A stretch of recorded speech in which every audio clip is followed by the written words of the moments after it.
Newscast. Newscast from the BBC.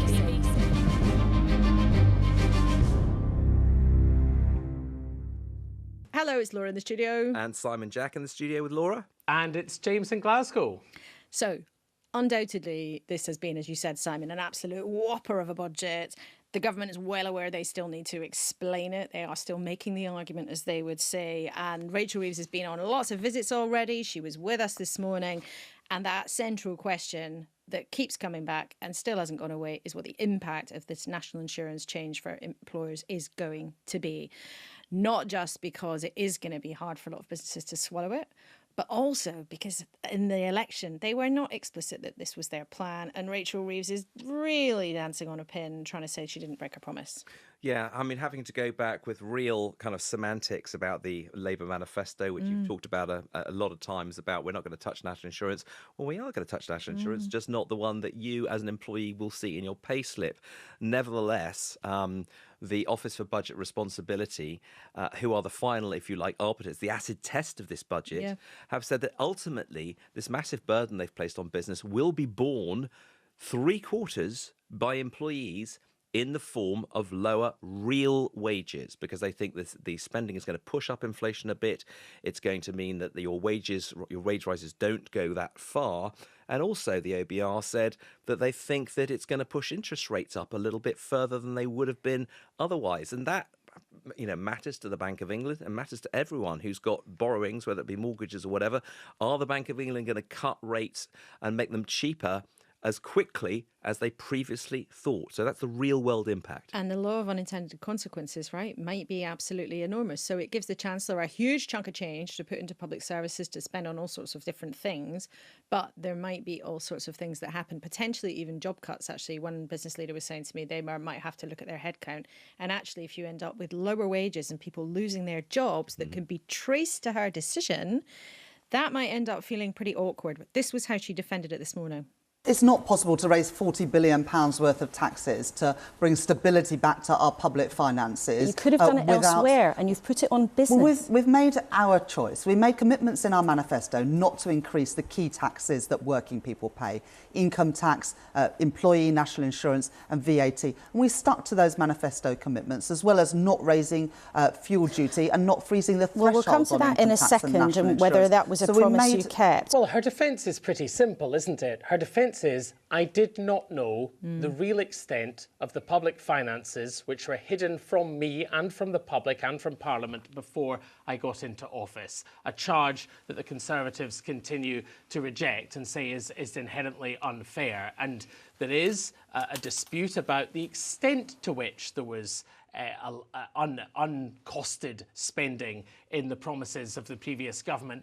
But if we roll back a few minutes, what we have to think about here is that the Chancellor made a political decision to try to get elected, along with the Prime Minister now, Keir Starmer, to say, I will rule out the vast chunk of taxes going up, whatever I find when I come into power. And that was at a point when everybody was saying that the new government will have to fund the public services, will have to find some money somewhere to fund the public services. If you're an economist and you're not interested in politics at all, if all you care about is pure economics, you might well look at that and say, this is mad to tie your hands in such a way, to bind your hands to say there will be no income tax rises, there'll be no corporation tax rises, there'll be no national insurance rises. What's the fourth one? There's a fourth. What's the fourth? VAT. VAT. No VAT rises.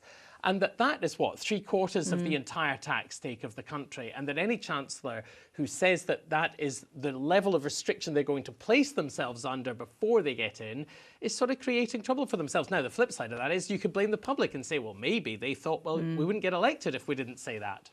I just think it's interesting that when they talk about the black hole, the 22 billion, now we already know that 9 billion of that was self-inflicted, if you like, because they agreed to higher than inflation pay rises for some public sectors. And what they also said was that, and the OBR and others have said, that the national insurance cuts that we saw from Jeremy Hunt in the last days of the Conservative election were irresponsible. So in a way, that would have given them a bit of political cover to sort of reverse that rather than do this kind of sleight of hand move on businesses. And what business say to me is that they say, listen, governments don't grow economies, we grow economies. If you hit this hard, you're tying my hands behind my back. I'm going to reduce headcount, reduce investment, and that will reduce my growth. It's interesting you say there that might have been easier to reverse that cut to national insurance. Treasury officials suggested that to Rachel Reeves. They put that on the table and said, do this, Chancellor. You get loads of money and potentially, I'm speculating about this bit, but potentially they were saying you could make it a political sell and just say you're righting a mistake of the last lot. She, however, refused to do that because they wanted to protect, guess what, those working people, whoever they may be, who we might have a much clearer idea if they are. But that was a choice that they could have made and a decision that they didn't take. But it was interesting this morning as well. The pollster Luke Troll was with us, who's been doing focus groups since the budget. Now, in Downing Street, Labour's focus groups, they're saying, oh, we think we've got the public on board. We think that we've pretty people understanding what they're doing. There's no outrage. It's all pretty much okay, although there is some anxiousness around the edges. But Luke Trill told us this morning, one word that had been used by people a lot about the budget was sneaky. Now, people don't like politicians being sneaky, especially when it's a group of politicians who spent 2 years saying, we're not like that lot. We're squeaky clean. We're going to tell you the truth. We're always going to be honest. And I just wonder, James, if this might just this early in a parliament give this kind of impression that they're not being quite straight with people. I think it's a real problem. It's a real problem for the government, and it's a real problem for any future Labour Party campaigning in any future general election. Because any time Labour now stands up and says, we are guaranteeing you we will not raise taxes on A, B and C, this will be brought up by the opposition, by the Conservatives and by others. And I think the other side to this, of course, let's not forget, is we're just talking here about raising the money, about tax. There is a decision that is a choice on the other side from the government as well about how big the state should be. And we've seen a real move in that direction in the last, few weeks, haven't we? I think that we are seeing Labour committing to in their view, I imagine, permanently larger state than we have had for some time. Perhaps a move towards a more European model. You've written about this, Laura, this week, about the potential reset movement. I did read it. It was very interesting. But it is that thing. And if you haven't been lucky enough to read my pompous piece on the website, it's, for a long time in this country, politicians of almost all stripes actually said, look, we can sort of have lower taxes or we can move towards lower taxes, but we can have public services that are as good as they are in every other European country. There was this kind of, we can have a bit of the low tax dynamism of America and we can have the high quality of public services that you see in some European countries. I think this week, actually, politicians on both sides have said, do you know what? We can't have it all. No. If you want great public services, that means big taxes, big spending, big borrowing. If you want Norway, Denmark style public services, you need Norway, Denmark, French. Or oil fields. Not that we're there. Not that we're quite there, Simon. But even after this, I think it's a really important point because there's a structural shift here in terms of the size of the state. And that may be dictated by the fact that we have an ageing population, we've got a sicker population. And if you want that to be catered for in a kind of European style way, you need European style taxes. And even after these tax rises, it puts us kind of middle of the pack in terms of OECD countries. We've gone from sort of 16th to 14th in terms of higher taxes, something along those lines. But that is, and I think there's another interesting structural shift here, which is that if you look at the kind of things that were taxed in this budget, things like shares, capital gains, things like property, whether it be intergenerational farmland transfers, which maybe we'll get into. If you look at the fact that pension pots are now being put within the orbit of inheritance tax, those are generally taxes on older people. The boomers who've got all the money, all the property, all the pensions, all the wealth. There's going to be this migration of that wealth to the younger generation as they begin to enter the twilight or end of their lives. And it seems to me that the government wants to be, if you like, the crocodiles in that river as the wildebeests go across the plain in their great migration, and they want to pick them off as they go through and use that money to give the younger people a better start in life with big increases in national living wage. But there is a profound, there are two real economic and political risks to that. The economic risk is that businesses will say, I'll take on fewer people, cut their hours, invest less, grow less, just not try and grow as much as I wanted to. And the political risk is that when you start tampering with people's pensions and their, and their inheritance and all that kind of stuff, you start wondering whether people who are 65 and older, who may or may not have voted Labour this time around, will vote Labour next time round. So there are some big risks about this approach. Definitely. And Rachel Reeves did not want to touch this with a barge pole, but I suggested actually was a lot about this budget that hinted at class.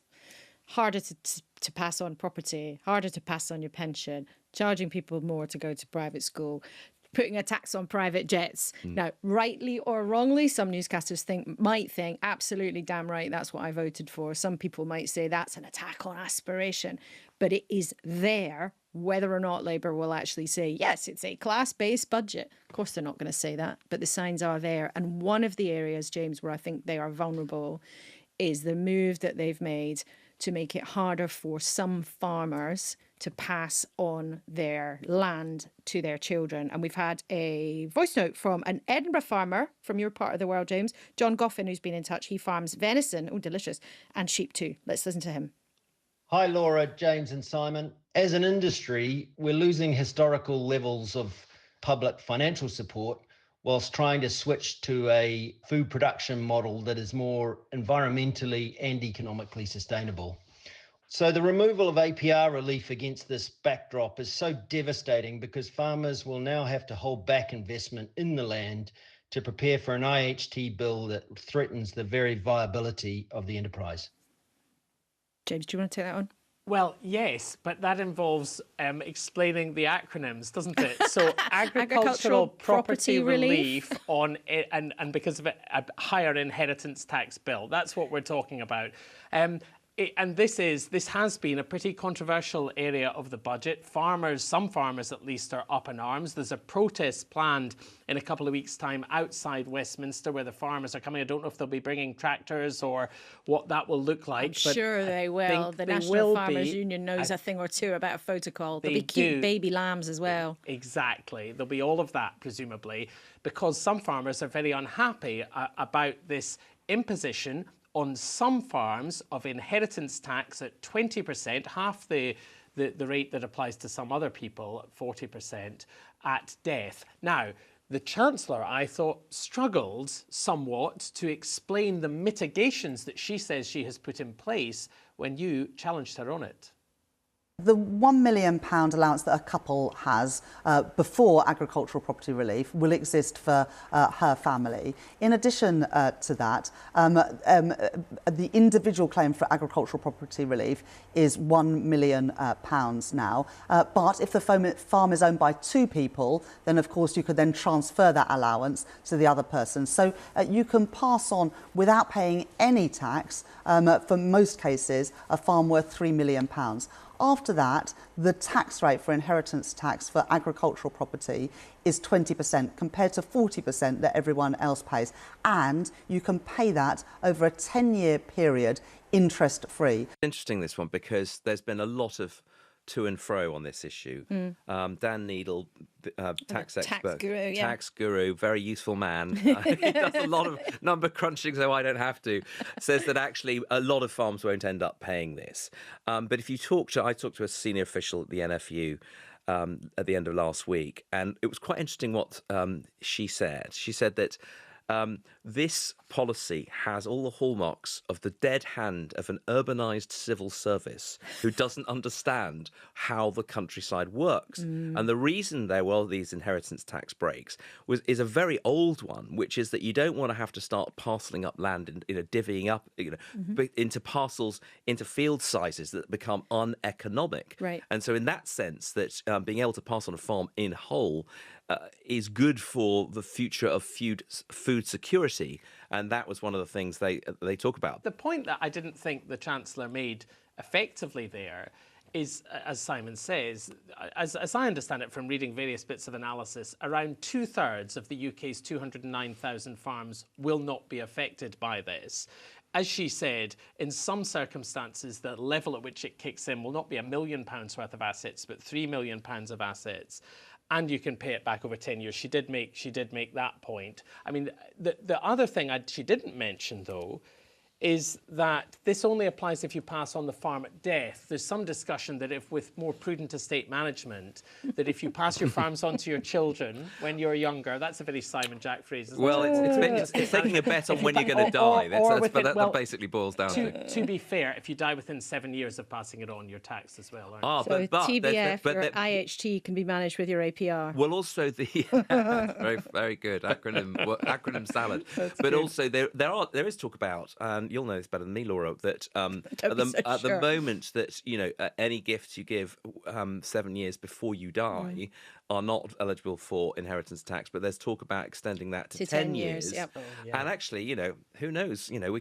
Any of us, in this rather grim thought, we get run over by a bus when we leave the studio today. Goodness me, let's hope not. I mean, it's very nice having you two of you with me on Sunday Newscast. I don't want it to be the last time that we three are together. No. What's interesting to me, though, about it is, from a political point of view, this is not a massive unravelling of the central part of the budget, but it does seem to be something to me where they've slightly dropped the ball politically. Not because I think they would have made a different decision. I think that the Treasury team is actually very confident in the decisions and the choices that they've made. But the kind of political sell on this, James, which you were hinting at, this could have been sold very hard politically, like, look, this is basically a loophole that a tiny group of very wealthy people use, and we're going to be really clear that we're protecting the vast majority of people, etc., etc., etc. They've actually ended up with, this is a bit of a kind of surprise row. But I think what's really clear, and I think it was clear from Rachel Reeves, she kept using the phrase today, we made our choices. And part of what they're doing here is overtly wanting to shout about the people they have picked to protect, which would be the word they would use. Other people might feel differently. And that, they believe, is what they think they've made the right choices, but they also think they've set up lots of traps for the Conservative Party, because who as a brand new Conservative leader is going to say, oh, well, I want to protect the wealthy. Restore tax breaks for the wealthy. Make it easier for people to buy second homes. Make it cheaper for wealthy people to pass on thousands of acres. So they've been doing so many things this week. They're kind of massive budget, massive measures, lots for the economy, lots for the politics. But part of it is setting traps for their opponents too. Because talking of traps, yes, you were putting some of those traps to her, and this was that her first ever proper interview since she took over the leadership? It is. I mean, it's not even 24 hours ago that she got the job, so I think it was fair that it was her first interview. But yeah, it was her first interview on her first full day in the job as the brand new opposition leader. So what does that mean then? You say we have to think about the economy in a different way. What might that mean? What might that look like? So thinking about the economy in a different way, in my view, is going to be completely the opposite of what Rachel Reeves is doing. So we start with principles, not just throwing out policy. When we start off with how much are we going to take off income tax or employee insurance or put on, I think that people don't understand what we're trying to do. Start with principles. So one of them is that it is not the government that creates growth, it is that business creates growth. It's business that creates those real jobs. And how do we make life easier for business so that they can help grow the economy, so that people can invest, so that people can take those risks that help us to be more productive? Is it clear, do you think, Simon, to business what a Kemi Badenoch Conservative Party might mean for them? I don't think it is yet. I think we haven't heard much about policy detail. But quite deliberately, she's shied away from giving detail, really. Yeah, I mean, I think they will... what they would have loved is to see the wobble in the financial markets that we saw at the end of last week continue, and it may yet still do that.